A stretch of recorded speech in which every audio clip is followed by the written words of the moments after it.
Hello, hello, hello, hello. Okay. What's up? This is my video on some more lore for Magic the Gathering. Let me just quickly set up Rumble, and then I'm going to get right into it. I should have said the live stream up first. Oh shit. Hold on. While I go set that up, just so you know, I will be doing, more than likely, I think I'm going to be doing the Duality of Lorwyn today by OOTP. If I act a little bit odd, sorry, EPUB. If I act a little bit odd, I have been drinking, so yes, say what you will about that. Use template. Big fan of these templates for Magic the Gathering. I think we find the way it is. So let's right now, blah blah blah, at a for hub and at OOTG. I'm pretty sure it's OOTG. Oh well. Submit. View live stream. And let's start. Okay. There we go. I'm starting it. Hello, Rumble. I will be today doing a stream for the lore of Magic the Gathering. I know I took a break. Didn't even take a break. I just decided to do a gaming thing alongside the actual one. My normal stream. So this is going to be that same stream, but for today. If I seem like I'm a little bit lost or I'm a little bit confused, I've been drinking just a tiny bit, but I am aware that I'm just minutely changed. Also, I thought it'd be appropriate for everyone to know that I have chosen the camera I'm going to get. I decided I'm going to spend a bit more money, and I'm going to go. Hold on, let me just bring it up. I'm going to go for the Logitech C920 because essentially it looks better, it seems better, most of the details about it are better. It doesn't have the privacy cover, but honestly, firstly, what do I have to hide? And secondly, the simple way I can hide it is just put something over it. Not sure currently, I don't really have anything in particular for that. Maybe I put like a hairband over it or something, but yeah, also this one has like autofocus and 60 FPS or 60 or 30 FPS, which means that I can actually show you my cards. So I think that once that camera arrives, I haven't actually ordered it yet. I'm going to be ordering it in a couple days. I just realized I forgot to take this down. Hold on. I haven't actually ordered it yet. I am planning to order it in the next couple of days, however, if not tomorrow.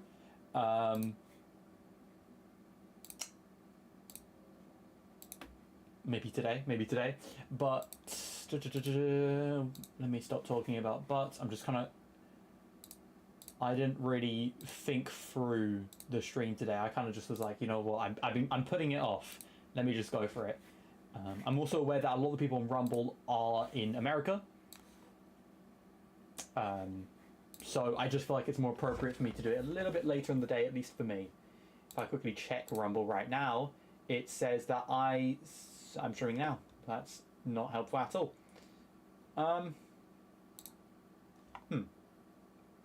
That's not quite. That's a bit annoying. It's a bit annoying. I'll see at the end. I'll see at the end what time apparently I started or ended streaming. That's it.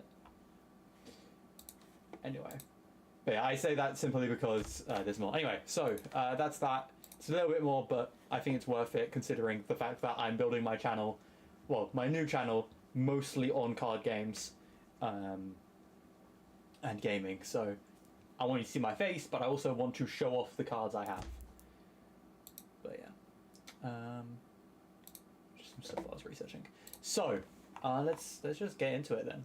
Let's just simply get into it. You might notice that I also don't use the same channel when I'm researching, like I'm looking up stuff, because yeah, this is my personal, the personal one I watch. So let's get to it. Lorwyn, Shadowmoor, Morningtide, Evan. Oh yeah, to clarify, this is Lorwyn. So I'm aware of the Lorwyn set. I don't believe I've actually opened any packs of Lorwyn. Maybe like one. No, I've opened up 0 packs of Lorwyn. I really want to. Problem is, near me, I have 0 LGSs within like walking or even just like a 10-20 minute walk distance, they're all, I will have to go by bus or by train or something there. And obviously I'm British, so anything more than like 40 minutes is an absolute pain in my ass. Maybe next time I stop by one, I'll pick up a pack. I did recently pick up a pack of Edge of Eternities and Secrets of Strixhaven alongside the pre-release, but yeah. Tide. Let's go. Sets of Magic the Gathering that all take more. Morningtide. Eventide. Sets of Magic the Gathering that all take place on the same plane, with each having distinctly different aesthetics. Oh, okay, so rather than the actual current Lorwyn set, it's two separate sets on the same plane, but then the new set is both in one. Got you. For some reason, I thought it was weird how people were talking about the flip cards, because under my impression, I was like, oh, didn't it already have both in one plane? But clearly not. Most worlds in MTG are built to be cohesive, having distinctly different aesthetics. Most worlds in MTG are built to be cohesive. Characters, places, ecology, races. They stick to a reliable script that helps you to easily identify the plane that they come from. This is world building. But today we examine a world. This is world building. Yeah, true. Oh yeah, also, another thing I was thinking about, I have it in front of me, which is what made me remember it. So my name, Demonata, it actually comes from a book. I think I've got it in my bio somewhere, or in one of my bios, on one of the platforms I'm on. But, essentially, it is the name. I got the name Demonata from the books by Darren Shan, the Demonata. The Demonata being a demon race in the books. But yeah, I think that once I get my camera, obviously I think my first stream is probably going to be on the pre-release kit. It's going to be me showing up a couple cards I have, yada yada yada. But after that, I think I might have just a stream where I just go over Demonata. I will say it's been about a decade. A decade, is that right? This book was from 2014, so yeah, it's been over a decade since I read this book. Or a decade, if not longer, since I read this book. So, yeah, I'm probably going to try and reread the entire thing. I have all 10 books of it here. I don't believe I have first edition books of it, but I do have the ones from HarperCollins. It's written by a guy in the UK, so yeah. Maybe we'll do some more videos on that, because I will say I made the first channel after I hadn't read the books for like a couple years. And no one reads them, so that's also why I felt comfortable calling myself Demonata. But no one reads them, so I didn't have any opportunities to talk with them. So for example, Bleach, I read the manga years ago, but I remember it fairly vividly. I can genuinely still spiel off about it because I have enough people to talk about it with. Whereas Demonata, obviously, as I just said, fucking no one. They might have read the actual Darren Shan series, but yeah. That subverts this Back to the video. idea. One that bridges the gap between two distinct feelings and openly switches between them. These are the secret tribes of night and day, the duality that is Lorwyn.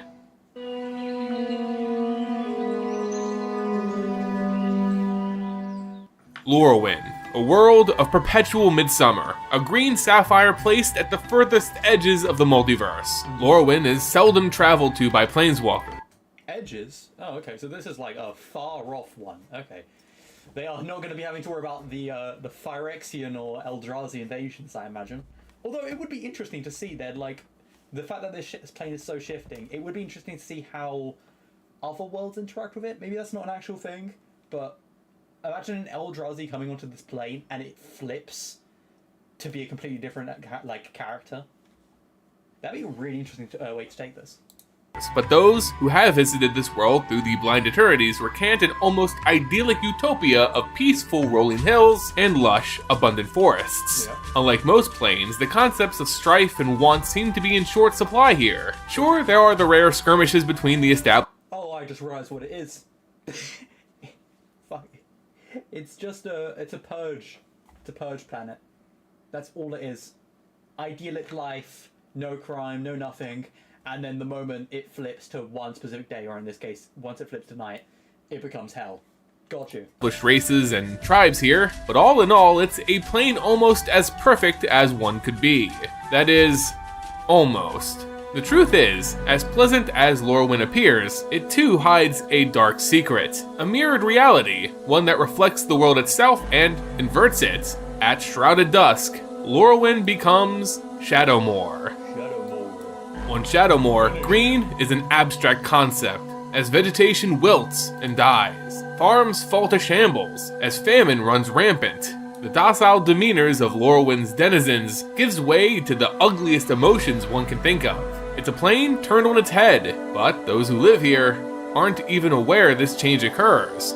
Lorwyn and Shadowmoor are more like two realities sharing the same plane of existence, rather than the plane itself going through some change. The physical realm, the people, the places, they remain the same, but reality is altered, as if, as the change occurs, people hop into a different timeline. A timeline in which Shadowmoor has always existed. Their lives in this dark, foreboding, unpleasant land, it has a history. And to them, it has always been and always will be Shadowmoor.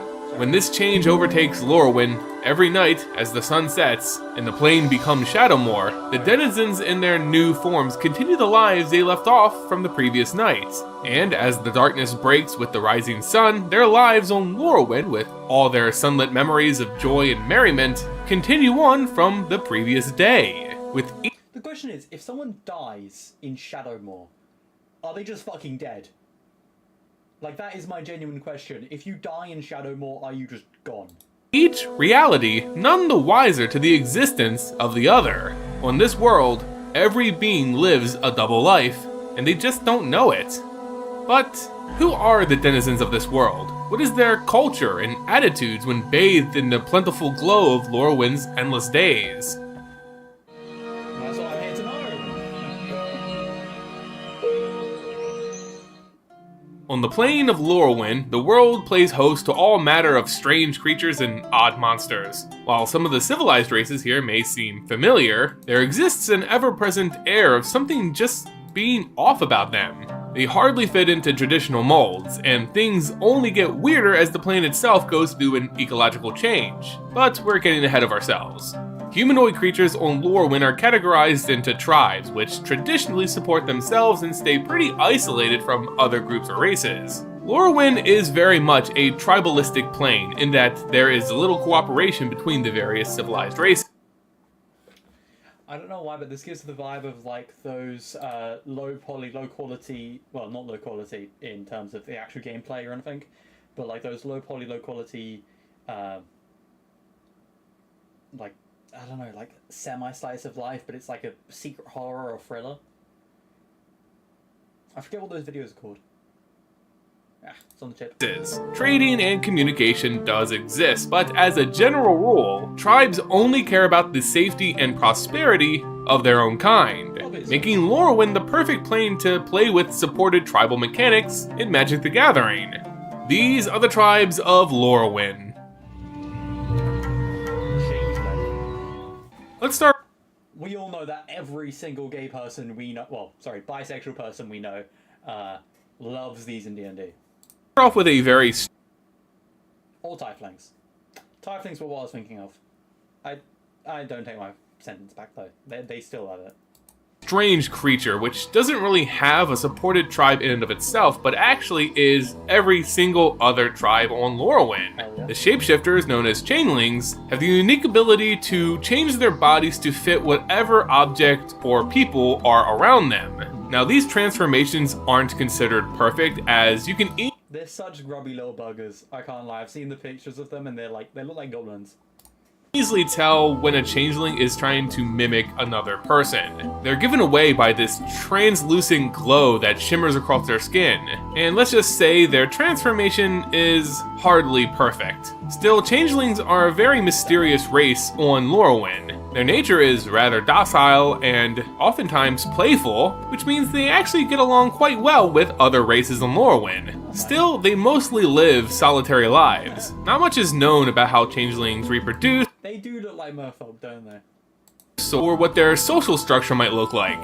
So while the changelings can actually be any tribe on Lorwyn, they lack the necessary traits to be considered a tribe in among themselves.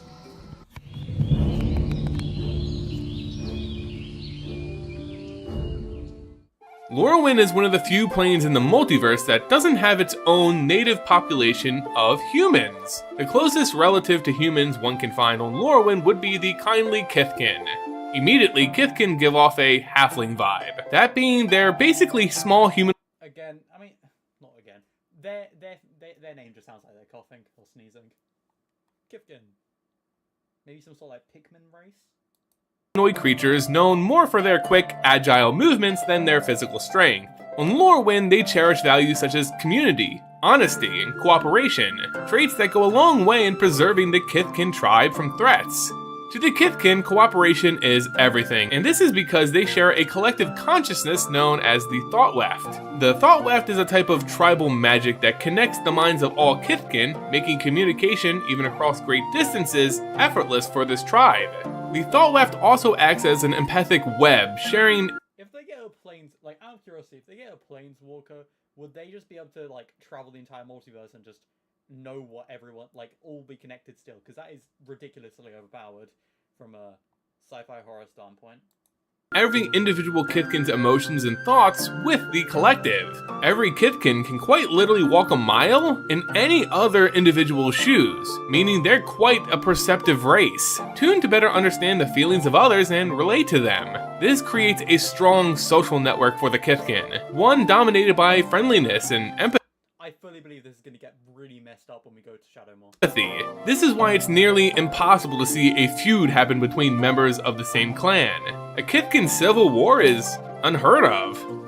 Okay, the way he's saying that, I'm 100% certain that when we go to Shadowmoor, these guys are going to be completely fucking cooked in terms of, like, their intimate personal relationships. The sharing of ideas from group to group has gone a long way in advancing Kithkin technology, as one breakthrough is quickly adopted and improved upon by the collective. This has led to the Kithkin of Lorwyn to be some of the most ingenious thinkers on the plane, and arguably one of the most technologically advanced. They are renowned craftsmen and engineers, creating balloon-driven air vehicles while other races still rely on flying animal mounts. This collective knowledge is also used in their Yo, you know what she kind of looks like? She looks like Eve from the Croods, or like the fairy, the redhead fairy from Rayman. magical practices, making Kithkin skilled alchemists and powerful mages specializing in healing salves, barriers, and auras. The Thought Weft not only allows for a civil pact of sorts, it's also imperative for their martial independence. Not being a physically apt race, the Kithkin could have, in years past, been easily taken out by stronger tribes such as the elves or giants. But the Thought Weft provides the Kithkin with a tactical advantage and unparalleled cooperation even in the heat of battle, with commands and strategies being relayed in real time. They are some of the most That's fucking horrifying. An entire race of people who can just be like, yeah, no, they're coming for you, they're doing this, they're doing that, they're doing this. As long as you had like a few of them up on a wall seeing everything, they take over.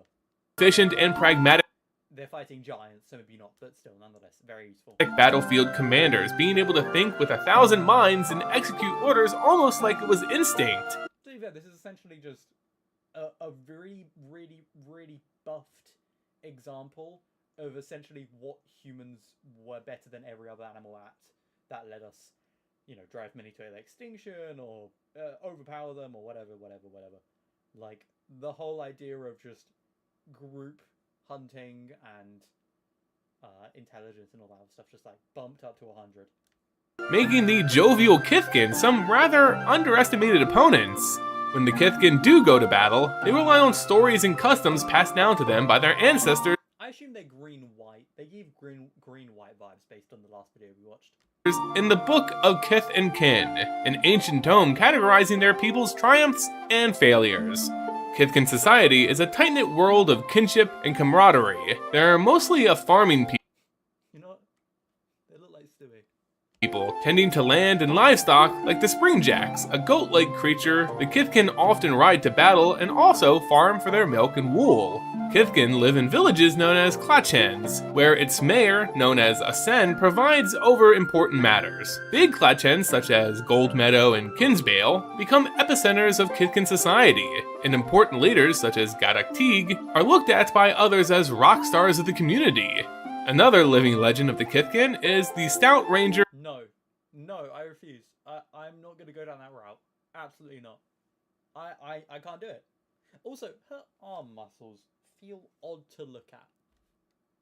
Not the muscle itself, which kind of looks like a muscle as in the ones in shells. I had a really nice muscle carbonara today. I'm gonna have more for dinner. But God, I'm just such a good cook, man. Maybe I should do cooking streams.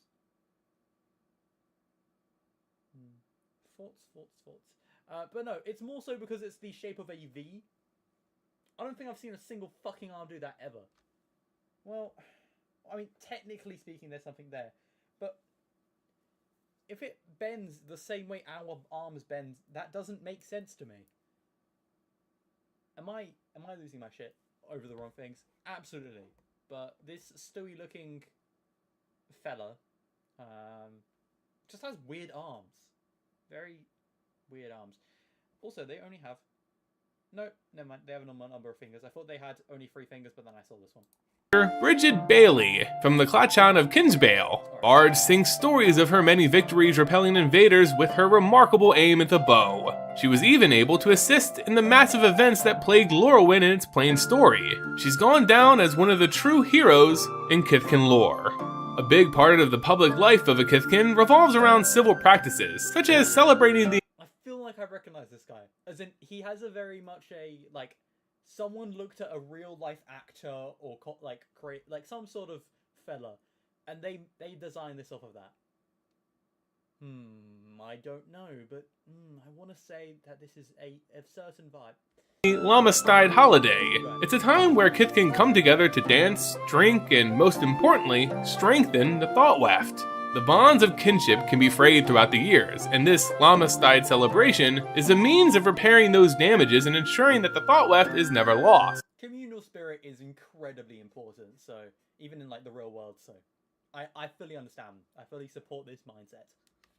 The Lamastide is also a time to share in stories and myths, to reinforce their faith in the greater elements of Lorwyn. These are beings that embody abstract concepts like dreams, love, and... Whoa. Those are some cool animals, I can't lie. Is that an owl cat with 3 tails? That's cool as fuck. I like the owl cat. I want the owl cat. I love cats, so hell yeah. The fox being made of flames and just having no hind legs is a... It's confusing my brain. And it seems like all the owls are fused with cats, and considering cats are just owls, it makes sense. I'm curious if there are some owls with cat heads, possibly. That would go hard. Guile, who the Kithkin see as powerful They got the frog the long way. omens and shapers of the future. Kithkin, by their very nature, are a rather suspicious tribe. Because of their thought weft, they're adept at feeling the emotions of their own kind, but struggle to connect with those outside of their So they're autistic. I relate. race. While Kithkin aren't known to be aggressive to outsiders, they're always treated with a certain amount of suspicion. Kithkin are a fairly isolated race, insulated by their own culture and strange customs. While courteous and kind, a stranger ought not press their luck when treated as a visitor. Before I put Discord... Hold on. Let me just put Discord... Can I open my streaming software? For fuck's sake. Hold on, let me just... Do not disturb. Let me just check what it was. Looks like it wasn't anything important. Let me close my drawing software. Maybe I'll do a stream on my drawing software at some point. And let's get back into it. The treefolk of Lorwyn are by far the oldest sentient race on the plane, as well as the longest lived. Treefolk here, much like... Is his arm a barrel? You know what? If he has, like, honey in them, that'd be pretty cool. And you can clearly see the Kithkin have attacked it. Like treefolk on other planes are sentient trees able to walk, think, and communicate with others. They're, in all real respect, Very communal. Lorwyn is very clearly an extremely communal, like, world. Big fan. physically a tree that has the magical ability of free will. As such, the treefolk here begin life simply as any other tree would, as a seed that's been pollinated, planted, and taken root. In fact, a treefolk can grow and be confused for any ordinary tree for the greater part of its early life. It's not until a process known as early life, meanwhile it's it's bare minimum a decade, but like more than likely a century. As the rising occurs, does a tree folk of Lorwyn take on its normal physical attributes and wrenches itself from the earth. During its formidable years, tree folk grow in nursery groves, watched over by mature tree folk who protect it as their guardian. While rooted, the potential tree folk absorbs the ancient knowledge of the plane learned by this race over the Okay, shit, that's cool. Again, incredibly communal. Love it. 10 out of 10. centuries. In this, they share a communal history of the world much in the same vein as Kithkin share a single consciousness. When the rising takes place, the young tree folk become mobile and set out on their own to share their ancient wisdom of the world with those they deem worthy of it, eventually settling down and creating a grove of their own. Oh, that's peak. The autumn leaves on it, and then of course there's still the moss, but as some tree folks' groves can be massive in size, they often expand into small Kitkin villages. So long as their non-tree residents respect the sanctity of the grove, the tree folk guardian of said grove would in turn protect that Kitkin village, showing that this race can be protective towards more than just its own kind. As they're just sentient trees, it's literally the tree from Kirby. But I definitely like these guys. I think that as long as the Kithkin are like asking them, hey, what trees can we cut down? I think they could be chill as hell. And are those wood chimes? Oh, that's wonderful. Oh, that truly is wonderful. I know for a fact that once we go to Shadowmoor, I'm just going to get the immense whiplash from seeing all of these fucked up versions of the races. Folk of Lorwyn aren't defined as a single species of trees, but rather can awaken from any number of different tree variants, all with differing attributes and personalities. Ash tree folk, for example, are seen as generally the friendliest variety, while also being some of the strongest warriors and wisest lore keepers. Black poplars are scholars of healing arts. They're shamanistic by nature, and they heal other tree folk by magically absorbing whatever pains the victim into themselves. In that, the black poplars are some of the most selfless tree folk out there, taking on. They're not selfless, they're masochistic. I can read the text. They're not selfless. They just really like getting hurt. It absorbs the pain of other tree folk, which leaves it bitter yet addicted to the sensation of agony. This guy would love Germany. I can already tell. The pain of others. However, this leaves many feeling bitter and secluded. Rowan tree folk are by far the most magically bitter and secluded, meanwhile they're getting off to the pain. Maybe you deserve to be bitter and secluded. Well, to be fair, you are helping other people. Well, whatever. Inclined. They're the traditional mages and scholars of this race. While mysterious, speaking often in riddles, they're approachable and offer help to other sentient races. Elder tree folk are the longest lived of this long-lived species, with many being ageless leaders of great groves and tree folk communities. They produce a special flower often used in Kitkin healing salves. Oak tree folk are the great warriors of this race, growing far taller and stronger than any other of this tribe. The tallest among I can see goblins getting beaten up, and as a watcher of Goblin Slayer, yeah, good, kill them are known as Cloud Crowns. As a watcher of any goblin media, including the ones where the goblins are the good guys, hell yeah, keep going. And can stand up against even the mightiest of giants on Lorwyn. And finally, there are the rare yew tree folk. This is an elusive variant of this tribe that once numbered in the thousands but have since gone nearly extinct. The yew are clever. To reach my age, you must know when to bend with the winds and when to stand tall. Another creature, return up to one other target creature of lesser toughness from your graveyard to your hand. Anything below 7? Okay, fuck me. That would be really good in a white, black, green deck, which I don't remember the name of. I remember Grixis. I don't know what colours it was. I think it was white, blue, black. But otherwise, no fucking idea. Crafty, but also mischievous with poisonous berries. On record, Kolfanor was the final yew tree folk on Lorwyn, and played a huge role in the storyline of this world. While Kolfanor may be one of the most famous tree folk of Lorwyn, another character many Commander players would recognize is Doran the Siege Tower. Doran is a gigantic black poplar tree folk, whose age has bestowed to him thick, unyielding bark. He's a rather gentle tree folk, preferring to travel Lorwyn in search of knowledge and sharing what secrets he has learned to whomever seeks them. Doran practices a unique type of shamanism that enhances the natural durability of tree folk's bark, turning their strongest defensive aspect into an equally potent offensive weapon. As he wanders, you can often hear him muttering his mantra. Each year that passes rings you inward with memory and might. Wield your heart, and the world will tremble.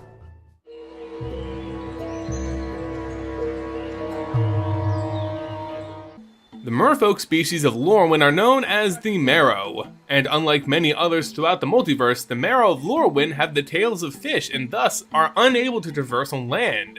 This is rather odd for merfolk in Magic the Clouds underwater? Are they like condensing? Yeah, condensing. Gathering, as we have several examples of bipedal mobility found in this race on other planes, making the aquatic-locked Marrow of Lorwyn a unique interpretation of this race. There are some examples of Marrow possessing strong magic that can allow them to travel by land, but the majority stick to the water. While bound to the water, the Marrow... Damn. I need me a fish baddie to look at me like she looks at that guy's trinkets. Hell yeah. But I like that interpretation. I definitely think that they should be limited in some way. I think the best parts of races, law, whatever, are the limitations that are placed upon them. Which is why I think that which is what I do think that a lot of like powerful stories get wrong. You need to have a character that is lacking in something. And no, it's not maturity. As in like, you know, you shouldn't be acting like a 12-year-old. But it's something more like, I don't know, a lack of, could be a lack of empathy, it could be a lack of willingness to use your abilities, it could be too much openness to the point where you use your abilities so frequently that negatives come towards you, something like that. Anyway, let's get Marrow still provide an important purpose to life on Lorwyn, filling the roles of essential merchants and couriers to the other denizens. Lorwyn as a plane does not have any oceans or even large lakes. Rather, the world is dotted with channels and systems of rivers and streams. They act almost as roads for the Marrow, able to bring them to all of... I'm actually quite curious then how they are supplying each of the villages water. Are they just all living by rivers? Do they have like methods to get water from underground? How frequently would it rain? Maybe this is the world building, as in literally building a world side of my brain, I guess. Far-flung corners of Lorwyn. This series of waterways are known as the Marrow Lanes, for obvious reasons, used by this tribe to quickly get to any destination they want. It's easy enough to track the Marrow Lanes as they crisscross above the surface, but what many don't realize is that they extend far below in subterranean canals and tunnels that allow... I was right, I knew it would be subterranean. When I was referring to underground, I did mean subterranean areas. But that's nice. I wonder if there's subterranean lakes that we're just not aware of because the law didn't see a need to go into there. This race to travel without disruption.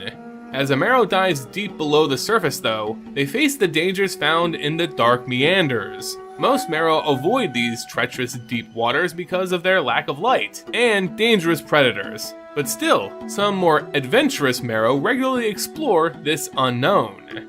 Though dangerous, these underground systems allow the Marrow to get almost anywhere in Lorwyn, even right up to city centers via their well water, making market... It almost feels like being a Marrow would be like the best option. Find yourself a nice little like open air cave or pocket underground. Maybe add yourself like a little chimney by digging out the ground, like digging like just a line up into the air, and you can just trade, gather up some like cool shit down there. I don't know. That sounds really cool. Transactions surprisingly effortless for the... Although to be fair, your face would look like that. So fish face, but cool vibes. So up to you. This waterbound tribe. Much like the tree folk of Lorwyn, Marrows class themselves into certain traits and occupations based on the type of schools they're a member of. Schools are designated groups of Marrow who either share similar traits, values, or skills. Each school is led by a Regiri, which is sort of a mix between a teacher and a government leader, much like the Sen of the Kithkin. There are 5 known Marrow schools, which include the Stony Brook, a group getting fucking taught by Rishi Sunak or something. That would be awful.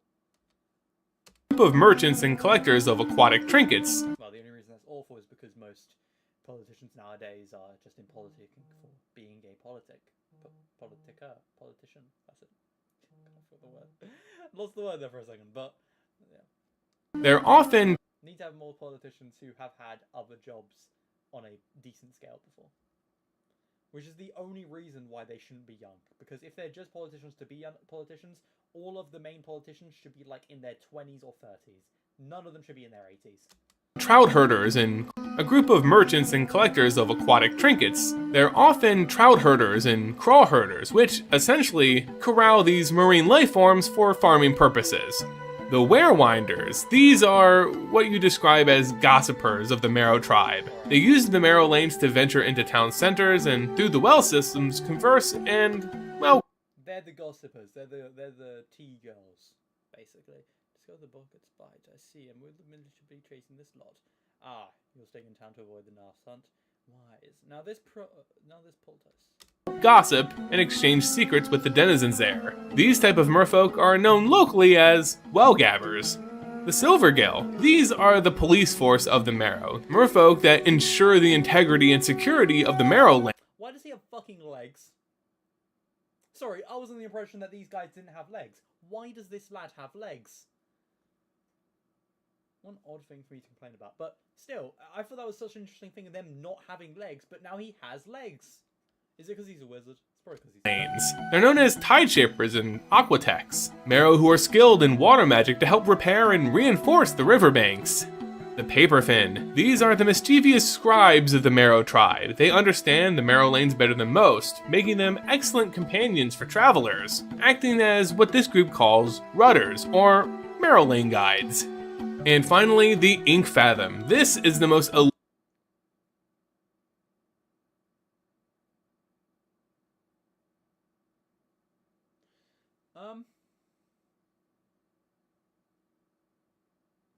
Fine. I think the fish is hot. I think the fish is incredibly hot. I don't know what it is. It's probably the pose. It's definitely not the face. But my god. That is a bad thing. That is a sexy fish. Elusive and misunderstood school of the Marrow. These merfolk are obsessed with the Dark Meander and frequently travel to the darkest depths in search of ancient or lost knowledge of their ancient people. It is a risky and dangerous profession, but the Ink Fathom see it as their solemn duty to plunder the black and forgotten past. One of the most famous of the Marrow is Sig Goran Golalula Silvar, or otherwise more simply known as the River Guide, because his horn anglerfish thing. Nice mustache, bro. Do you think they shave the mustaches, or do they just be like, oh, they're just like content with having the mustaches? Of his profession, Sig is considered a rudder, a Marrow who uses their knowledge of the Marrow lanes to guide others. While he could belong to any of the schools, Sig is likely a Paperfin, who are known for their great navigational skills. Sig is friendly almost to a fault, assisting in the story that would take place in the Lorwyn set. Makes sense. That I feel like that's the kin that makes the most sense to just follow along as you're traversing the world. The ones who can access everything the most easily, the fastest, whatever. Yeah. God, I'm preemptively getting worried for the Shadowmoor aspect.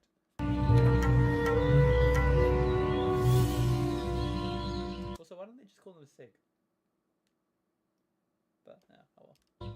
Elementals in Lorwyn take on a similar role to the gods found on the plane of Theros. If the mortals of this plane believe in something and believe in it strongly, then it can coalesce into a physical form and exist for as long as it's believed in. These entities are powerful and aloof, acting upon the aspect in which spawned them, and not really deviating outside of that.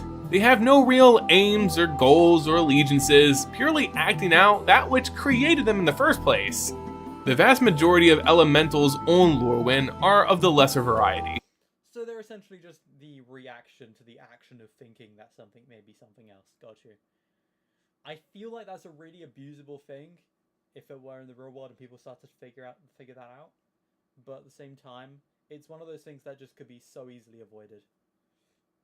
In knowing that you could abuse it, and is the sense I'm referring to, but yeah, cool ball. Spirits and echoes of feelings being expressed in the here and now. They're often fleeting, but much more aggressive, only lasting as long as this temporary emotion is expressed. The best example of this would be elementals of war, strife, and despair. These specific elementals may spring up when active war or battle is taking place, but will only exist for as long as that conflict rages. Once peace has returned, it's possible to see these elementals go extinct. This is just one small example, but in truth, any event with strong emotional ties that cause heavily felt feelings to occur in mass can cause elementals to spawn. By contrast, there exists beings. I'm curious how funerals end up here. Because if you're having all these emotions towards the death of someone, I feel like there'd be a lot of instances where an elemental is formed just because of that. And I would worry that would go into into a direction of just straight up murder of everything. Known as the Greater Elementals, those worshipped by many denizens on Lorwyn, including the Kithkin. These are more powerful, almost permanent elementals that represent more natural and static ideas of vigor, hostility, and guile. Their presence is seen as an omen, a prediction of what the future can bring, as they're chained to those specific values and their powerful magic can cause almost anything to happen. Their physical form is just as strange as the abstract ideas that inspired them. Many of the greater elementals take on a strange mosh posh of animal forms. Because of their huge size, greater elementals cannot be ignored. But still, they're simple creatures who care little about the tribalistic conflicts of Lorwyn's inhabitants. Sorry, just to go off what I was saying before, I will... By introducing this idea of a static thing, that means that my point from earlier kind of gets out the window, but it does imply that there is a figure of death somewhere in Lorwyn. I'm curious if it's in the form of a dragon, or if it's in the form of like a skeletal soldier. I do wonder what it would be. What would you attribute death to? I mean, there's a lot of options. A raven is a go-to, but it just depends on what you would see near death most frequently, and then just you associate with that. Maybe it's just a big fucking worm.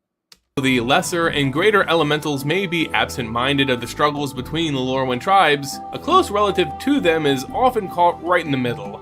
These are the Flamekin, humanoids made of pure fire and stone given life. Their origins are a mystery, but because of their physical attributes, many have speculated that they're the offspring.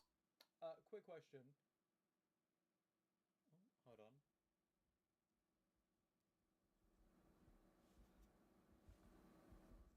I'm just curious if by putting my mic at this, I can just not hear any problems. I will quickly check on the stream, because I am curious. I'm just curious if by putting my mic at this, I can just not hear any problems. I will quickly check on the stream, because I am curious. I'm just curious if by putting my mic at this, I can't fucking hear anything. Not hear any problems. I will quickly check on the stream, because I am curious. I'm just curious if by putting my mic at this, I can't fucking hear anything. Not hear any problems. That's worrying. I will quickly check on the stream. Have I just been fucking muting myself this whole time? I'm just curious if by putting my mic at this, I can't fucking hear anything. Not hear any problems. That's worrying. I will quickly check on the stream. Have I just been fucking muting myself this whole time? I'm just curious if by putting my mic at this, I can't fucking hear anything. Not hear any problems. That's worrying. I will quickly check on the stream. Have I just been fucking muting myself this whole time? I'm just curious. If by putting my mic at this, have I just been fucking muting myself this whole time? I'm just curious. If by putting my mic at even that's a bit quiet. My God. Have I just been fucking muting myself this whole time? Bing bong. Ba da da da da. Ba da da da da. Even that's a bit quiet. My God. Have I just been fucking muting myself this whole time? Bing bong. Ba da da da da. Ba da da da da. Okay, I should be good now. I really wish I had more viewers so that someone could tell me that I wasn't fucking talking. I turned down my mic aux volume. I didn't realize how low I could go. I should have checked that a little bit harder. Well, fuck me. Okay, so let's continue. Spring of a greater fire elemental. I just did, a video for like 42 minutes, and I think most of it, no one could hear me. If anyone were ever to look at this video. Hey, the problems with live streaming. If no one comes along, you don't get anyone telling you when there's a problem. But it is what it is. Whatever the case, Flamekin are incredibly passionate, with an intense drive to accomplish greatness. They have a will and mind of their own, but... The new Flamekin are very cool. If I just quickly summarize my thoughts on everything that occurred. Basically, I've been worried about what's going to happen with Shadowmoor pretty much the entire video. Just because they're introducing us to the tribes. And honestly, I think all the tribes are really cool.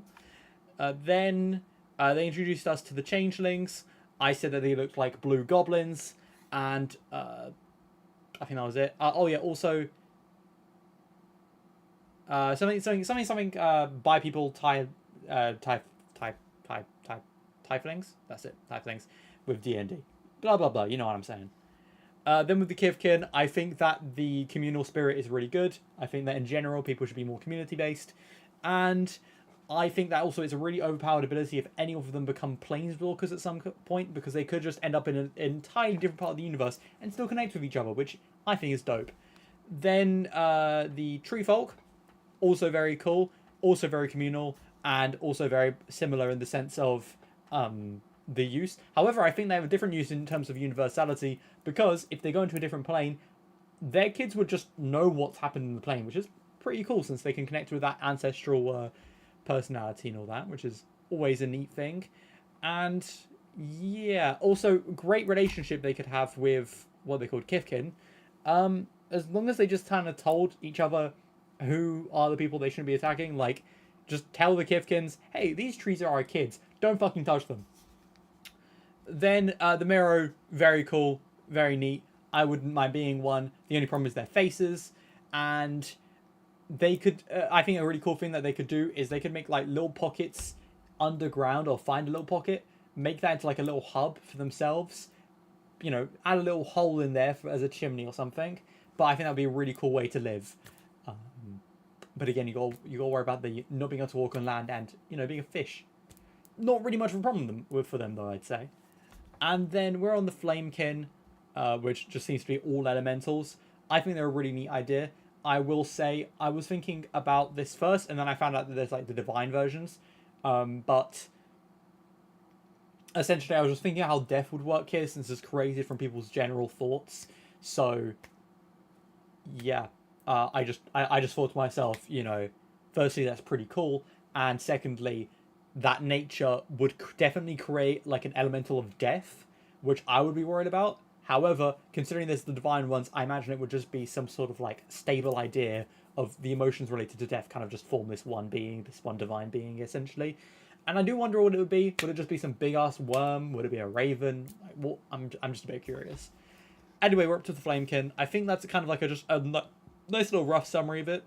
I definitely want to open up some packs of Lorwyn. I might buy a pre-release kit for Lorwyn, because I've had so much enjoyment from the Seekers of Strixhaven Prismari one.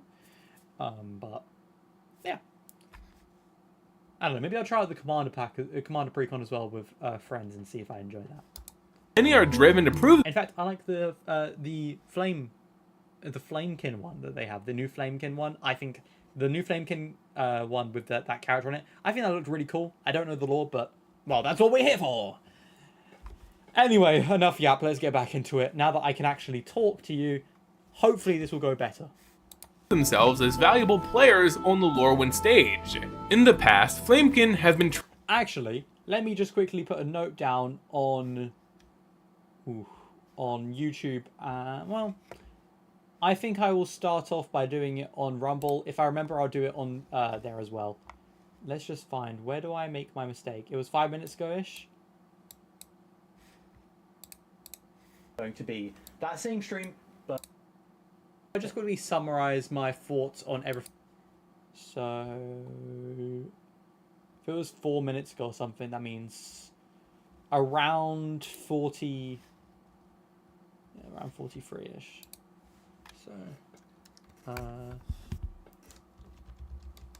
noise error until 43 minutes in-ish.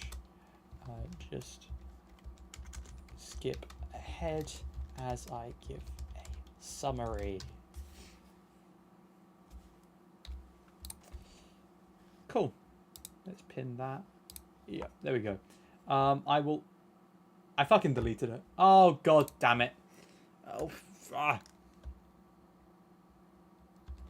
Feel free to skip ahead to 43 minutes in, as I had some noise.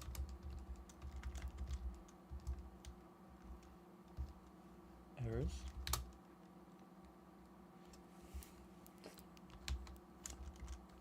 I give a short summary of my reactions.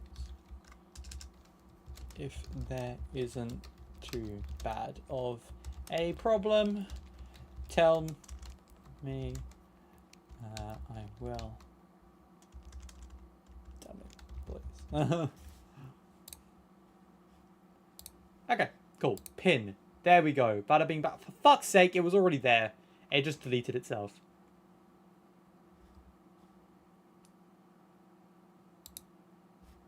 Yeah. Okay. Now that that's done, I will probably be putting that on YouTube later. Not currently right now. I'll put it in there in the live chat just so that I am aware of that information. Anyway, back to the video. Oh my goodness. What a hassle. Treated with much suspicion and kept at arm's length by the other tribes of Lorwyn. Because of their fickle nature, making a deal with a Flamekin was seen as a terrible investment. So essentially they're Fae. Okay. I already got what's going on. Flamekin's I'm British. I know all the Arthurian legends and all the European ones. mind could change on a dime depending on how they're feeling. They also tend to burn rather hot. Not physically, but emotionally. Prone to outbursts with a, pun intended, fiery nature. Why does it just sound like every woman I've ever known? Funnily enough, the actual flame coming from their bodies burns cold. However, a flamekin can turn up the heat, as it were, using its body as a weapon should it choose to. As the landscape of Lorwyn changes and tribes are becoming more and more important, some flamekin have looked to distance themselves from their people's previous stereotypes. A group known as the Bright Hearth routinely send out envoys to other tribes in order to boost cooperation with the Flamekin and repair their tarnished reputation. The Bright Hearth go out and provide essential services to villages to build up goodwill, such as providing flame-lit light fixtures and materials for bonfires, or assisting with fueling local smith furnaces. Regardless of their beliefs, all Flamekin have a spiritual connection with the greater elementals of Lorwyn. Flamekin regard their creators as totems, symbols of life, and their original progenitors. In Flamekin society, they're treated as demigods, and are used for both creative inspirations and frustrating misunderstandings. In Flamekin society, there are those who seek to heal their tribe's jaded reputation, and others who seek fiery vengeance on their enemies, playing right into the— I'm so sorry, she's fine as hell, and also, my goodness. You know, she kind of reminds me of that, actually, that new Tiefling card. I don't know why. Let me just skip back ahead, because my brain can't. And are used for both creative inspirations and frustrating misunderstandings. In Flamekin society, there are those who seek to heal their tribe's jaded reputation, and others who seek fiery vengeance on their enemies, playing right into the other tribe's stereotypes. The famous Flamekin Aisling— I mean, stereotypes can be real for a reason. Yeah. tried in vain to travel Lorwyn to find— I love her fingers, they're just points. something better for her people, rebuilding the frayed relationships with other tribes. However, her fate would become all too complicated thanks to the events of Lorwyn's story. But nevertheless— I'm so fucking curious about what the story is now. If this blind shit is in it. Yes, I'm being down bad. You'll hear it a lot. You'll hear me being down bad a lot throughout these videos. No, you won't. Well, frequently enough. But yeah, no, she's fine as hell. Nevertheless, Aisling has gone down That pun was not intended, but that was a good pun. in history as a legend to the Flamekin people. Nice. Bogart. Okay, I only know of Bogarts from Harry Potter. I have very little interaction with them outside of that media.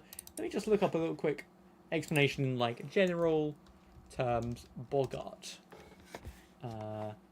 Supernatural being from English folklore. Ambient or evil solitary supernatural spirit. Blah, blah, blah, blah, blah. Hilltop hobgoblin to a... Okay, so it's just like a general spirits that aren't positive. And they just bother you. They're just a bother. Okay. I guess that's where the word bother came from, since they're boggarts, bother. I don't know. I can see the dialect changing there. You know, now I'm curious.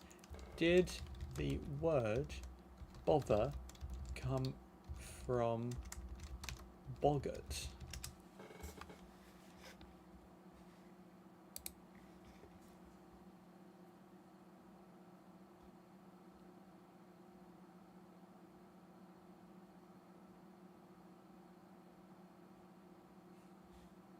Oh, that's annoying. Did any words come about due to the word boggart? Sorry, boggart. Boggart. Boggart. Boggle. Boogeyman. Okay, that makes sense. Took boggarts going boggart. I've never heard this, but I also live in Lancashire, so whatever. Bugatti. Booger. Oh, is booger meant to be from boggart? Okay. Boggart? Is it boggart then, not boggart? We learn. We live and we learn. I would look for it properly, and I've hated on people for using the AI before, but I don't know. Entries looking bug. Okay. Boggle. Bogey. Yeah, I'm just not. Near. Trending. Origin and history. Entries linking.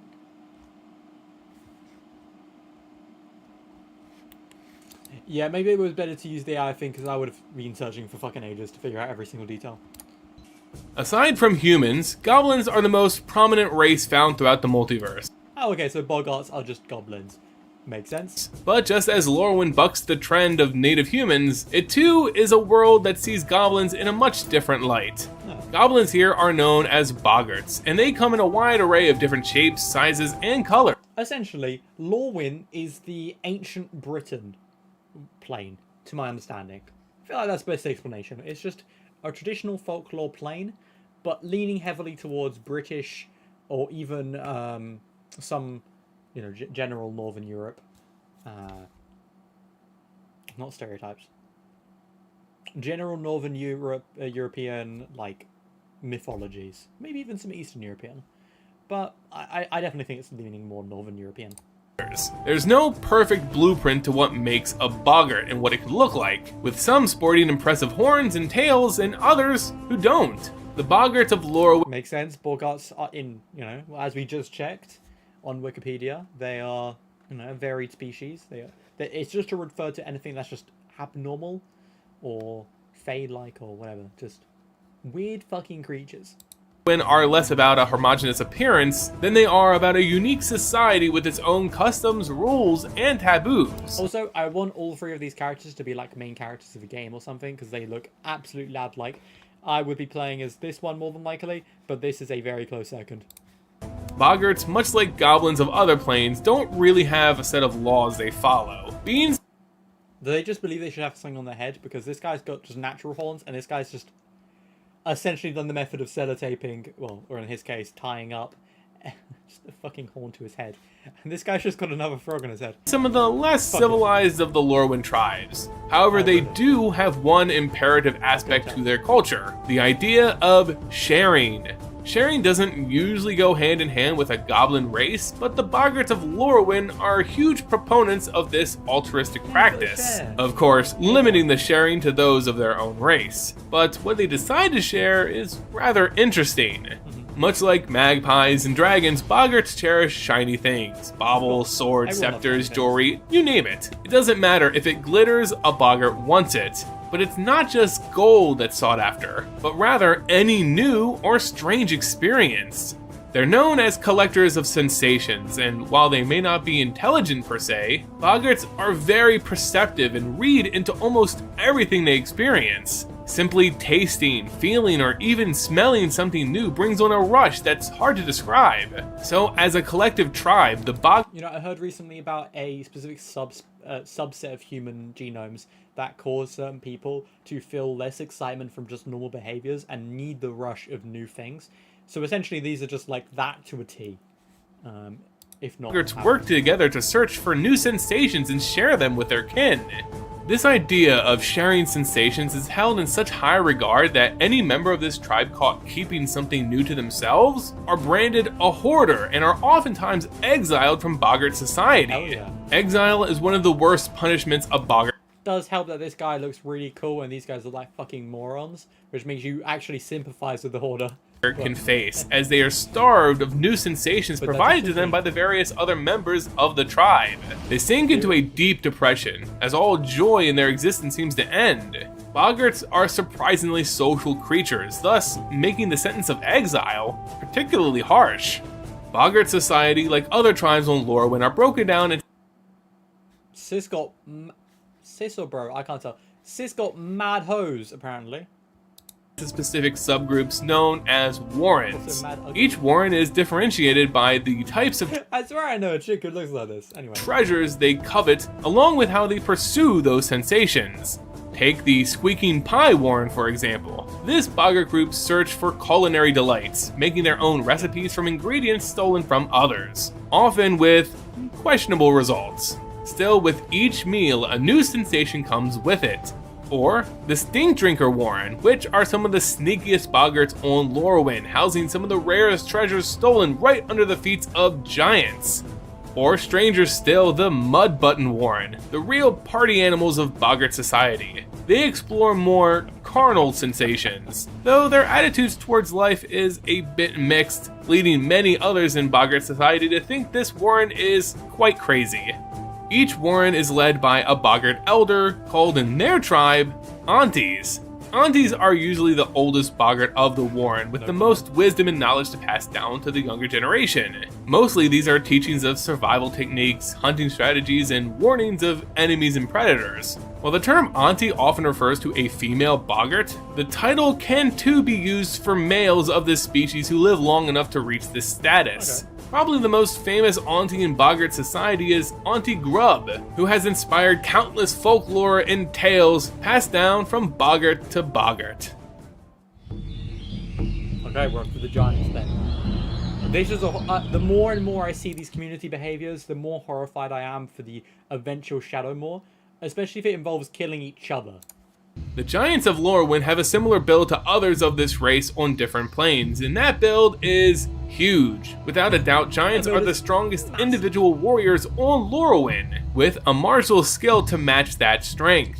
However, this is countered by their lack of true cooperation within this tribe. As we have seen with other Lorwyn tribes, working together goes hand in hand with that tribe's survival. Giants, on the other hand, have a much more relaxed view on communal civilization. Rather than build up large villages of like-minded giants, this tribe is far more individualist. They will, on occasion, share areas of rest with fellow giants, but as a tribe, they're nothing like other races on Lorwyn. Giants here are hermits by nature, travelers of the land, isolated and often alone. And as every individual differs in their goals, each giant can differ wildly in their personalities. Giants have emotions that match their monstrous size. When a giant is happy and friendly, they can be some of the most I wonder how many giants it would take to create a spirit in this world. Would it be less than the average amount? Are all emotions equal? Is it just jovial quality? creatures Does quality not matter? on Lorwyn. But if one is angry and bitter, well, you better watch out and not be stepped on. In general, you can have really angry giants or really nice giants, and there's no blueprint on how one will act if you approach them. Unlike the stereotypical hulking dim I want to be incredibly strong so I can dap one of them up. witted giants of other planes, those on Lorwyn again come in a wide array of intellectual capacity. We see plenty examples of those much less educated giants, those who just throw big stones at anything running past them, but we also see great giant philosophers, whose shamanistic leaders practice complex magic, and even oracles or harbingers who commune with greater elementals, unlocking and even sharing the great secrets of Lorwyn with others. The level of curiosity a giant here can achieve is directly related to how far they're willing to travel. The wisest among this tribe are great hermits, sacrificing social interaction for profound wisdom. Because of their size, giants often have very large territories, with some being quite hostile when protecting their borders. The one true constant of giants, outside of their size, is that they seem to be very singularly focused. They become almost obsessed with one particular activity and will practice it over and over and So they're autistic. So essentially, all these races are just autistic in different methods. Love it. over again. So if a giant is really into, let's say, smushing goblins, well, they're going to become a master in that. And if one is focused on exploration, then they will travel the world and reap the benefits of their findings. This is how giants can really be polar opposites even between individuals. One giant who took this trait to a legendary extreme would be Brian Stoutarm, a wandering sage who quite enjoyed the act of tossing smaller creatures as far as possible. Still, Yeah. Brian wasn't aggressive by nature. I think that this is probably my favorite giant, my favorite character in Magic ever. He just fucking chucks small people. Honestly, I get it. I want to do that every single day. I mean, anyone shorter than me, I just want to chuck him. Even working alongside his siblings to aid an exiled elf named Rise, helping secure the fate of Lorwyn in its story. No, I got the elves. Let's see how they change him up. While Lorwyn seems to be a picturesque plane, a world of never-ending day, free of much strife, Elves are assholes, I'm gonna guess. there are darker sides to it. Take the Elvish population of Lorwyn, the only tribe to be outwardly aggressive to the others on this plane. Elvish culture on Lorwyn is one dictated completely by the physical appearance of others. Rather than a caste system based on one's wealth, yeah. Elvish culture here What? bases wealth Oh, on one's individual attractiveness. As such, egos run high in every Elvish pack. There's no room for empathy, no room for debate. You're either born beautiful and with privilege, You're either an absolute baddie, or you're shit on the road. or you live a life in the muck. The laws of beauty have created 4 distinct tiers of elves, which act more as social classes.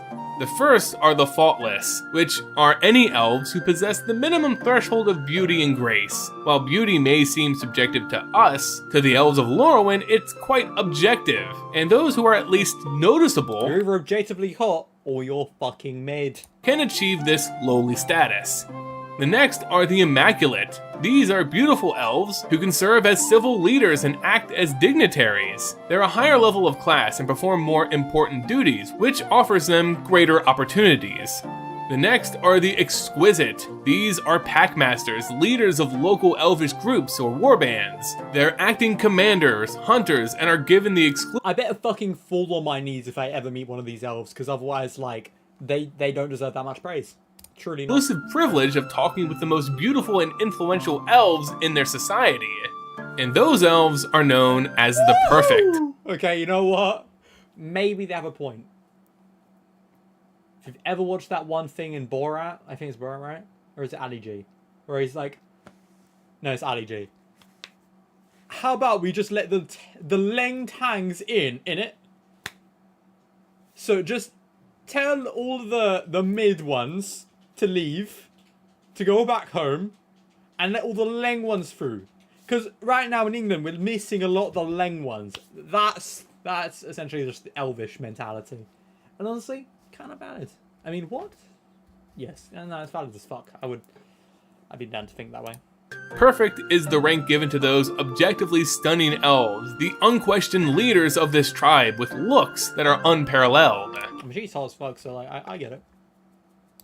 To be considered a perfect, one not only needs to meet physical peaks, but also be shrewd, intelligent, and crafty. Though only a few of these perfects exist, perfects are given authority over any matter and their word becomes law. They can also kill those of lesser ranks, faultless and under, with impunity. To be perfect means that you rule the elves of Lorwyn. While these 4 ranks exist in elvish culture, there is one final tier reserved for those deemed too ugly to even lay eyes on. These are known as eyeblights. These are known as boggarts. This rank is granted to those with physical deformities, average appearances, or those not of the elvish race. Yeah, Imagine being considered on the same level as a motherfucker with like 4 arms or something. But like not in the cool way, like 4 arms as in like 2 little lanky ones or something.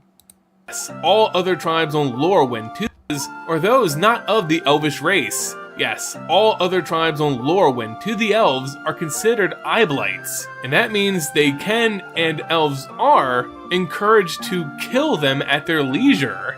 Because of their cultural mindset, elves have given themselves the title of lords on Lorwyn, believing they claim exclusive rights on all the lands that exist here. They are naturally tyrannical, abusive, and Yeah, we need to get just a couple of Glocks and just kill all the elves. Just in general, fuck elves. All my homies hate elves. I think some of the things they are thinking are there. I think some of the shit they're doing is valid, but they can't clearly. Like, look at these faces. Look at these wankers. They all look like assholes. These two look mid as hell, and he looks like an absolute asshole. So, like, you know, they gotta go. genocidal, meaning most of the other tribes often build up defense measures simply to protect themselves from elves. The elves often create packs or hunting parties to go out and scrub eye blights from Lorwyn. In this gruesome act, the elves employ a poison they cultivate from a white flower known as moonglove. I'm so curious how things flip. Like, I genuinely am so curious how Shadowmoor flips these things. Is it like the ugliest ones are now the most important ones or something? I genuinely have no idea. I'm so curious. Is a rare plant that only the elves have access to, but when combined with magic, it becomes an alchemic poison that can kill even giants with a single tipped arrow. In this, the elves of Lorwyn are different from those on other planes, not working alongside nature to protect it, but using it for their own means and often seeing flaws in nature that they would change or improve upon. They use nature as a tool rather than see it as their ally. In this, they use a powerful form of magic. I enjoy aspects of my own appearance to an extent. I enjoy people looking nice, but to this extent, my god, there would be an uprising IRL so fucking quickly. On a plant called nettlevines. Normally, the nettlevines employ a toxin to protect themselves from predators, but the elves amp this up and use it in binding spells on their enemies. The nettlevines act as parasites, sinking deep into the victim's tissue, taking over their minds and bodies. This painful experience results in a vine-bred minion, zombies twisted and bound to the elves' will. Among the elves, one individual stands out as someone who stands against his people's more barbarous practices. Rise, a member of the Exquisite class and leader of his own pack, was well-traveled and came to learn the benefits of the other tribes. Through conversations with ancient beings and the sharing of wisdom, Rise has grown a new respect for those he once deemed eyeblights. However, this change didn't go over well with his people, and so Rise was exiled. But in doing so, the elves set him down a path that would save all of Lorwyn.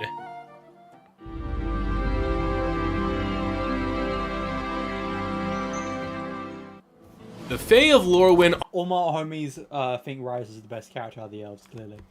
are bar none one of the strangest races to exist on this plane. Their creatures Sorry, what is Lad doing in the background? That's such a change in appearance. driven purely by selfish desires and emotions. Essentially, fairies embody some of the more toxic aspects of one's personality. While not nearly as egotistical as the elves, fairies exhibit I'm liking this, like, self versus communal for these races. Hold on, let me just quickly check something. Planeswalkers, the Grey Aurora, and then we've got Shadowmoor. Okay, so yeah, this is like the last race, which means we've got 3 races who are fully communal, and then 3 races who are fully self. Which, I like. cruel and vindictive tendencies, holding deep grudges and carelessly pranking any and all they see fit. Pranks, to the Fae, is their most cherished leisure activity. But these are far from harmless misadventures. Bordering on sadistic, a fairy prank can often end with the victim's death, all while the fairies watch on and cackle with smug satisfaction. Unlike the elves, who are more lawful evil, following their own laws as corrupt as they may be, fairies are truly chaotic, acting on whatever fancy passes them by. While the Fae are a prominent presence on the landscape of Lorwyn, very little is known about their lives, biology, or species origins. While their indifference is well recorded, little else is truly known, as fairies live very secretive lives. It's said that all fairies believe they're born from a figure known as the Great Mother, a singular being of worship in fairy culture. They claim to serve this figure, the Queen of the Fae, known as Una. Mummy, sorry. Mummy, sorry. Mummy, sorry. Mummy, sorry. Mummy, sorry. Murray, sorry. Mummy, sorry. Mummy, sorry. Mummy, sorry. Okay. Joke out my system. Let's move on. I didn't mean to skip. Hold on. being of worship in fairy culture. They claim to serve this figure, the Queen of the Fae, known as Una, but to what purpose is still unknown. Una is seldom seen, only discussed in Fae culture, so many believe it to be strictly a mythical entity meant to represent the fairy's origin story. However, Una is anything but a fairy tale. The Queen of the Fae is in fact a real individual who holds sway over every Fae born on Lorwyn. They do her bidding and act on their queen's behalf. One of the most important tasks charged by their queen is the collection of a substance known as dream stuff. Fairies are unable to dream on their own. In fact, it's not even known if they can biologically sleep.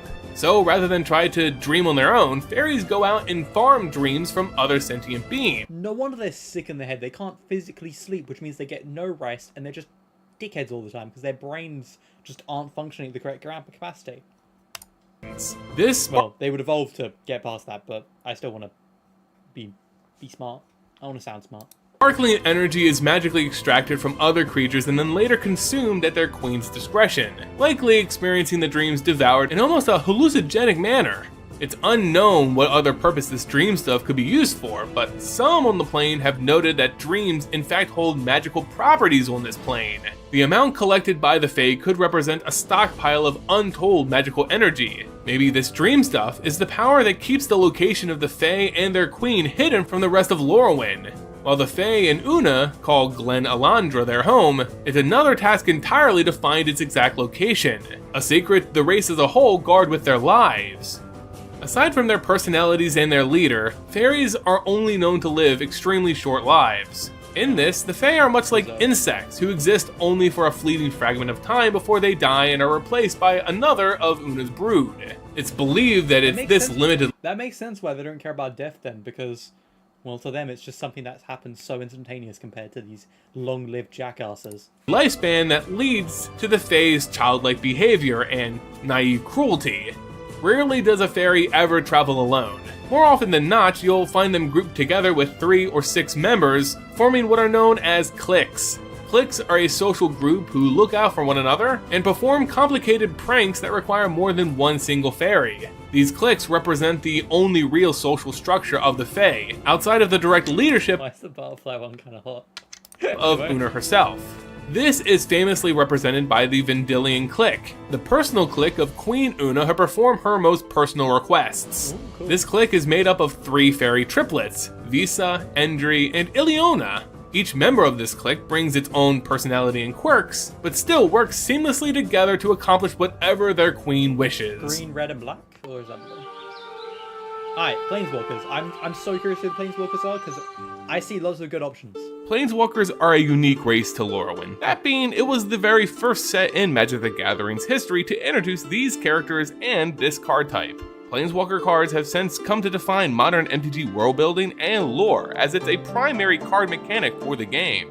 Of course, Planeswalkers as a whole aren't native to the world of Lorwyn, simply being added to the set as an experiment, a proof of concept. In fact, of these Planeswalkers introduced with Lorwyn, none are natives to this plane, and to our knowledge. Okay, I recognize, like, almost all these guys. So Liliana from the current... no, from the first Strixhaven set is also in this... okay, interesting. And Chandra, who's in fucking Aether Drift, Jace, who's in, I think, Duskmoor, are also all here. Duskmoor's the right one, I think? I don't actually remember which one he was last in. But, damn. None have even visited Lorwyn, as they played no role in the overall story of this world. When discussing planeswalkers tied to Lorwyn, we have no currently known planeswalkers native to this plane. However, we do have at least one recorded journey of a planeswalker on Lorwyn, that being the elf Nissa Ravain. As a very young planeswalker, Nissa first traveled through the Blind Eternities and encountered Lorwyn. Because of her unique magic, Nissa communed with the world soul of Lorwyn, which was vastly different from her native home of Zendikar. Nissa could feel the pain of this otherwise idyllic plane, as the world soul ached with the coming Great Aurora. While traveling on Lorwyn, Nissa met with the native elves here, who impressed the young planeswalker. Nissa cherished their beauty and how elvish civilization was considered the pinnacle here. She believed the elves to be the bulwark of Lorwyn and ideal for others to live up to. But that belief was quickly subverted as yeah, maybe don't jump to conclusions with that one, mate. Nissa joined a pack for a hunt. As Nissa was tracking down boggarts with the Lorwyn elves, who had come to admire her otherworldly appearance, she began to understand the true depravity of this, quote, pinnacle civilization. When once Nissa's supremacy beliefs would have enjoyed the Lorwyn elves' station in society, she now found their egos distasteful, discovering that the boggarts, in fact, were not a threat to the elves, but were being hunted simply because of their appearance. Nissa left the hunt, just as the Great Aurora overtook Lorwyn, transforming it to its dark reflection of Shadowmoor. This strange and powerful magic was enough to cause Nissa to planeswalk away before she could study the consequences of such a spell, setting the elf down a journey throughout the rest of the multiverse. It's unclear if we will ever again see a planeswalker visit Lorwyn. I really hope that the new Lorwyn set has had planeswalkers, because they have tempted me now. It would also be interesting to see what a planeswalker would be like if they came from Lorwyn, because if they went to another plane, would the spell still... That would make sense if it would still affect them. Would it affect a planeswalker in general?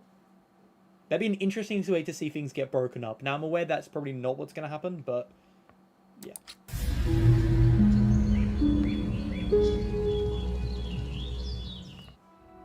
While the tribes of Lorwyn are presented in a certain light, for good or bad, the plane itself lives in relative harmony, with camps and lines drawn between the races and only minor conflicts flaring up. Aside from the elvish hunts, Lorwyn is noted as being one of the most peaceful and idyllic planes in the entire multiverse. But this world carries with it a secret, a cycle lasting 300 years. While Lorwyn is bathed in constant daylight and the tribes benefit from perpetual spring harvests, a natural event known as the Great Aurora threatens to change everything we know about Lorwyn. Oh, so it's not a night-day cycle, it's a, like, year-year cycle or something. Okay.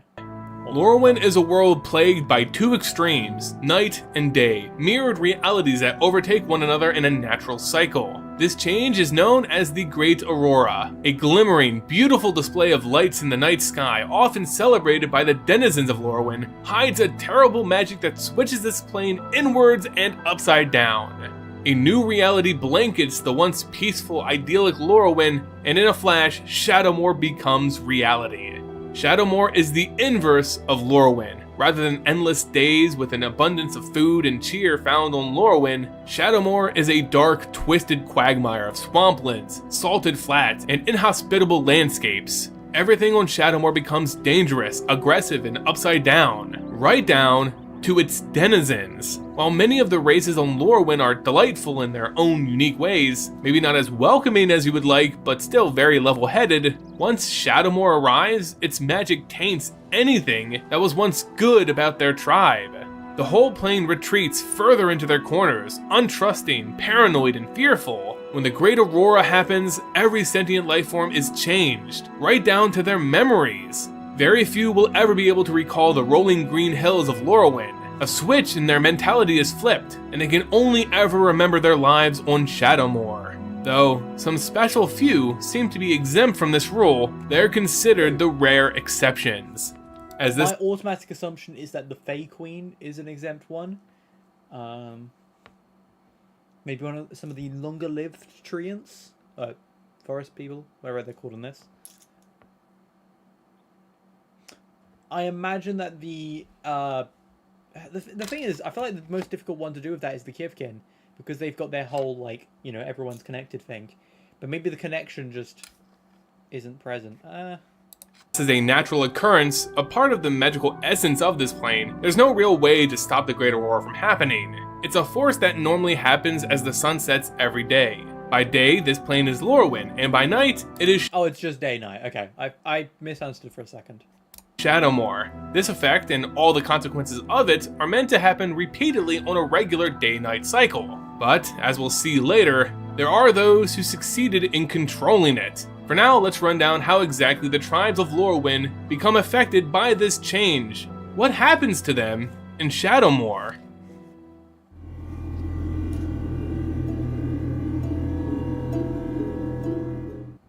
As As Shadowmoor occurs, the tribes go through a great number of changes, all based on their mana alignments being altered slightly from what they were on Lorwyn. Kithkin go from green-white to white-blue, Marrows go from blue-white to blue-black, Treefolk from green, black, and white to just green and black, and so on. But how do these new mana alignments brought on by the Great Aurora impact their personalities?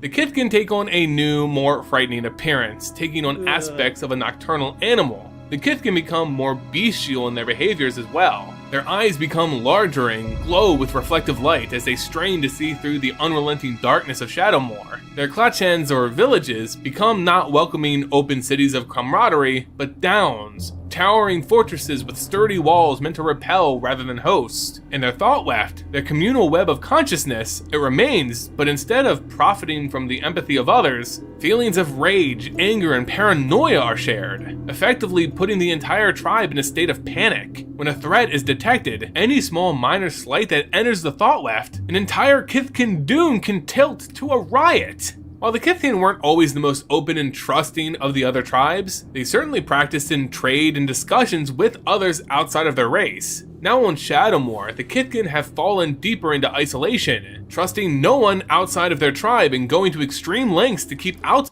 They're so fucking ugly like this. My goodness.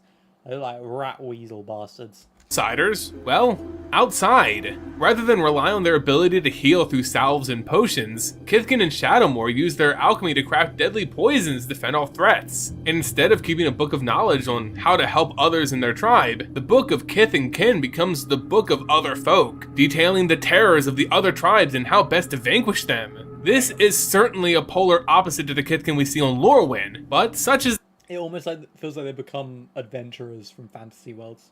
The power of the Great Aurora. The Treefolk still practice shamanism, but with a decidedly darker tinge. As Shadowmoor is a world almost devoid of green, Treefolk lose all flowering branches and any semblance of leaves. Their once resilient bark is dried and wilted, as they appear more like tree skeletons than anything alive. Like Kithkin, the Treefolk of Shadowmoor have become distrustful of... Whoa, that is cool as fuck. That is a really cool design. My god. I would assume this is one of like the elder ones, and they clearly don't give a fuck about their kids anymore. Other races, unwilling to share their knowledge and fearful of their actions. In one proverb of the Treefolk in Shadowmoor, it's said that the other tribes have, quote, breath ablaze with unnatural fire, and the flame shall consume and purify our rage. A prediction of the end times for this race, which goes to show you just how much they don't trust the other races of Shadowmoor. The Boggarts too go through a physical change as well as a behavioral one. They become much more animalistic, almost deformed in some of their body proportions. While Boggarts were never the smartest tribes of Lorwyn, in Shadowmoor they become outwardly aggressive beyond reason. Rather than share sensations with one another, Boggarts on Shadowmoor only share in their display of violence, with those who commit the most heinous acts being the most respected. They become mindless brutes, a shadow of their former selves, who at times on That red one kind of looks like the one that was hoarding before. Lorwyn could show flashes of respectability as a race. As the change overtakes them though, even their auntie— Bro, the animated spider just confused my brain. It befuddled me for a moment. Oh, okay, so this is, I forget the name.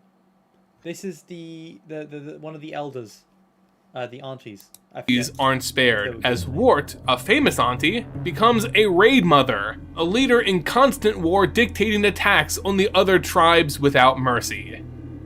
The Marrows of Shadowmoor still stick to the waters, but their purpose in the Marrow Lanes has changed from guidance and trade to ruthless piracy. The Marrow's physical appearances take on more of a deep-dwelling aquatic form, resembling the dark meanders that they so feared when the plane was Lorwyn. Now the Marrows embrace the darkness of the crushing depths and use it to their advantage while stalking the other tribes. The Marrow of Shadowmoor are more pirates than honest merchants, raiding any civilization that wanders too close to the water's edge, and using the connecting rivers as their own personal highways to plunder. They exploit, kidnap, and murder without hesitation, with even one of their greatest figures, Sig, becoming nothing more than an unruly cutthroat. The elementals of Shadowmoor are decidedly darker, becoming avatars of wrath and destruction, and as their scions, the Flamekin too have taken on a far more foreboding visage. The Flamekin of Shadowmoor no longer go by their Lorwyn name, but instead are known as Cinders. Cinders always burn bright hot, but sometimes in faintly unnatural colors like purple. Cinders are physically much more imposing than their Lorwyn counterparts, much more explosive with far greater density of fire than rock. The culture of Cinders is an exaggeration of those Flamekin who seek vengeance on the plane that was so hostile to them. To the Cinders, this fear is taken to an extreme. Out of curiosity, if you got a planeswalker and you had them take one of the characters from this world off-world and then come back to the world while, you know, it's night or whatever, would you see any change? Also, it implies that planes are all made by someone, so I'm curious who the planeswalker that created this plane would be. They truly believe they don't have a place in Shadowmoor, and so rather than share it with those who would see them perish, the Cinders lash out and attack any and all those that don't glow bright in the night. The old treefolk proverb they have on Shadowmoor, yeah, that's directly referencing the Cinders, who use the wood and skin of treefolk as coal to forge their weapons, believing the magic of the treefolk enchant their weapons as well. That's so fucking cool, and I think that's that is related to the Norse mythos of soul weapons. I forget what they're exactly called, where they would take the bones of like their enemies or their kin, and well, I believe it was their enemies or like beasts, and they would forge them alongside the iron, which ironically would create an alloy which actually made their weapons stronger. Anyway, this gives the same vibe. Affected too is their relationship with the greater elementals who on Lorwyn they once worshipped. Here on Shadowmoor, the Cinders believe these elementals hold secrets of fire that they have lost. So, as a tribe, they capture and perform painful experiments on fire elementals seeking the secrets that they may keep. The Giants of Shadowmoor lose most of their positive traits as Lorwyn is lost to the Dark Knight, when once they were a race of fairly varied temperaments, with many being gentle wanderers and shamans, now have fallen to more stereotypical giant behaviors. Shadowmoor giants seem to have a constant need to settle down. Rather than the hermits that we saw on Lorwyn, they desperately seek a place to permanently reshape the land for their needs, regardless of whomever may currently be living there. Shamans still exist among the giants, but they use their magic to shape mountains and valleys for their homes, displacing entire villages of other races in the process. Even those without magical abilities still value land, even if it's not their own, often becoming quite jealous of the other tribes' houses. Giants will smash the residents of other races simply out of spite and wishing they too had a home. And finally, we come to the Elves, which in a bizarre twist of fate actually become a little less tyrannical on Shadowmoor as compared to Lorwyn. So they go from the bad guys of Lorwyn to the good guys of Shadowmoor. Okay. Where previously, during the day, the Elves lorded over the other races who simply couldn't compete. And ironically, the elementals become the stereotypes. In fact, they all become the stereotypes of the normal species, I would say. With their skill in combat, now are threatened. Oh my god, that might legitimately just be Shadowmoor is the stereotypical like view of the universe of these characters, and then in comparison, Lorwyn is the idealized versions of most of them. Just like every other tribe on Shadowmoor. In Shadowmoor, resources are scarce and threats loom in every dark corner. Each tribe becomes more aggressive and thus wars flare up all the time. I guess they just can't be picky now about who's in charge or whatever. It needs to be someone good, so it doesn't matter if they're ugly or whatever. That might be the idea that they go for here. As a result, elves couldn't build their long-lasting kingdom and get to their Lorwyn level of supremacy. Like any other tribe on Shadowmoor, the elves must meek out survival, thus humbling them.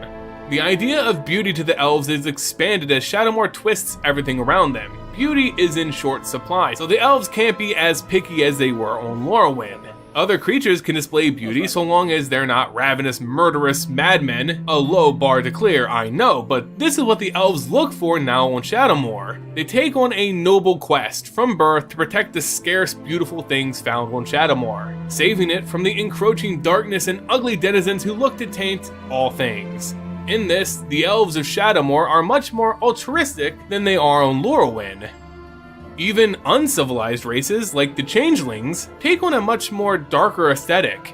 Rather than playfully adopting their surroundings, Changelings on Shadowmoor are known as mimics, who use their shape-shifting ability to hunt prey, which goes to show that the power of the stereotypical versions of these species or properties that just take on a different flair. Great Aurora doesn't just It's like, it's uninteresting if it was just on its own, but because you have that comparison, it just makes this world so much more interesting. I would love to see more planes like Lorwyn, or just more content of Lorwyn. I have to pick up a pack of Lorwyn at this point. impact the civilized tribes of Lorwyn, but even plants and animals. While many of the tribes experience a drastic change from Lorwyn to Shadowmoor, oftentimes for the worse, there is one group who have avoided any such consequence of this natural event. The Fae. Yes, fairies are the same on Shadowmoor as they are on Lorwyn, and that includes their memories. As such, we don't really need to explain how the shift to Shadowmoor impacts this race, as it effectively doesn't. But what's interesting is how the Fae prevent the loss of their memories and change in behavior, and that's all because of their queen, Una. Long ago, Una, the progenitor of all Fae on this plane, somehow came to learn about the day-night cycle of this mirrored world. Through trials and experiments, Una was able to slow— Keep in mind, she's had 300 years to do this, only. This guy said himself, the Aurora's only been happening for 300 years. So she's had 300 years to figure out when the Aurora is happening, and then come into contact with it. She either has to know how it began, or somehow she has to fumble her way around other details. slowly realize when the Great Aurora occurred and how it impacted the world, and even herself and her children. Una didn't like what she and her fairies would become each night when Shadowmoor settled, so the Great Mother looked to prevent it. This is where it's believed the collection of dream stuff, the magical dream energy harvested from the other tribes, comes into play. Its strong magical potential likely was used in a spell by Una to cast a shroud over all fairies so that Shadowmoor didn't impact them like it did the rest of the plane. But Una wasn't happy with just existing through this cycle over and over. She also looked to manipulate the Great Aurora itself to her benefit.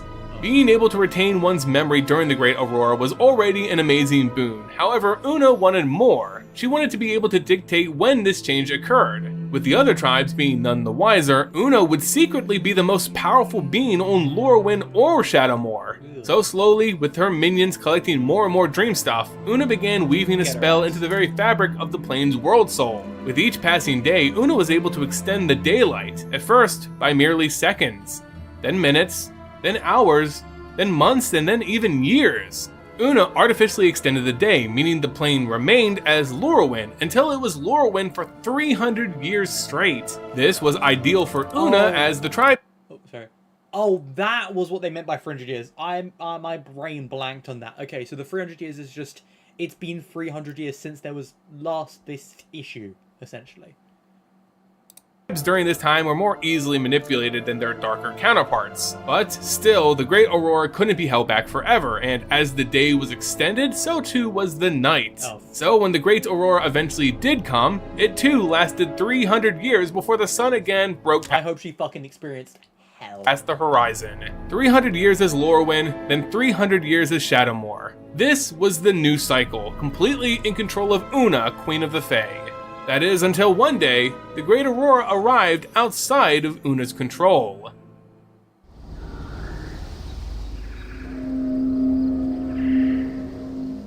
Many monsters that don't exist on Lorwyn come skulking from the shadows or dark depths once You're ugly as fuck, bruv. Are you like, is that like a blood cap? Is your cap seeping with blood? Your hood? Whatever? this world changes to Shadowmoor. The most apparent new threats are relatives to Lorwyn's goblins, the boggarts. These are subspecies who hide and sleep during the day, hunting at night through Shadowmoor. These include the murderous redcaps. Their physical features, such as huge eyes and small figures, make them dangerous hunters in low light. Unlike Lorwyn boggarts, redcaps are actively homicidal for personal pleasure, dyeing their hats in the red blood of their victims. Others are the Spriggans, an odd type of goblin with yellowish skin and long pointed ears. They possess the power to grow in size and often live in the forests of Shadowmoor. Other strange creatures who exist only in Shadowmoor with no apparent presence on Lorwyn include the subterranean Dargers. These are an offshoot of the dwarven— I wonder if they completely ignore the Aurora simply because they're underground all the time. race who, by all knowledge, only surface on this plane when it's Shadowmoor. The Dogger are master diggers and miners, creating large sprawling cities deep underground. Some civilizations of this race are so far down that many don't even believe that the surface world exists. Many are so delusional that, when evidence of the surface is presented, So Gurren Lagann. the Doggers lash out in paranoid anger. Shadowmoor also introduces the seldom seen creature type, Hag. Hags Oh, fuck these guys in Witcher. Okay, these guys piss me the fuck off in Witcher. They're so annoying. They're such a hassle. The mud, the popping up.